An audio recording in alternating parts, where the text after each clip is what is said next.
Okay, AP Lit students, let's talk a little bit about Jury of Her Peers by Susan Glaspell.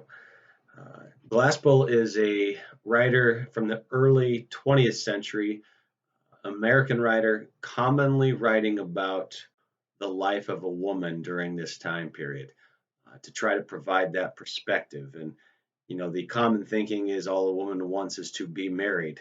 She has a lot of short stories about what married life is actually like for women and how it isn't exactly the perfect scenario for them. This is an interesting story. The title obviously means a lot. A jury of her peers. You get the word jury, and obviously we're going to be making a judgment here. And then you get the word peers, and clearly we're saying that how this main character, this Minnie, is judged is significantly different by her peers, by people who know her position, than it would be to be judged by men. They completely do not understand her, whereas the women in the passage do.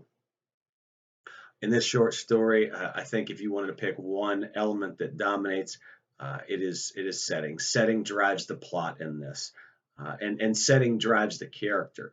We learn about this character, this Minnie, only through the setting, only through what we see in her house.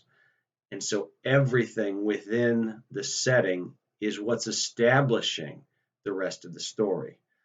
And so not only is the setting the weather, this cold, bitter day in March, not only is this a lonesome environment, and hopefully you notice the word lonesome is repeated over and over and over. What we see is the house, and we can understand what her life was like based only on setting.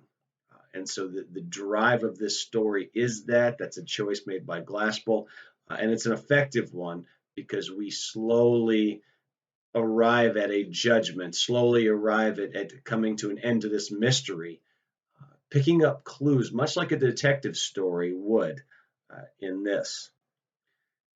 I would also say a major author strategy in this is contrast. This is a story of contrast. Now, the obvious contrast is the contrast between men and women, between the things women see and the things men see, between the way men view housewives and the way women view housewives.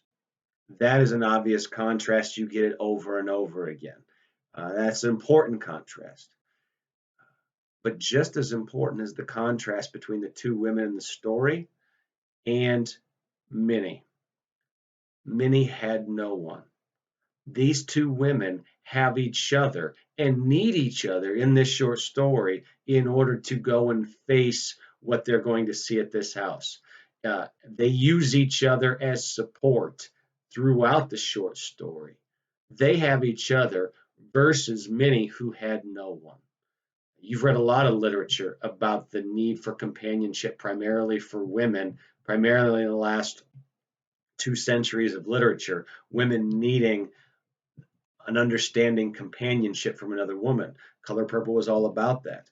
Well, a major contrast is between the two women in the story and Minnie, the housewife who kills her husband.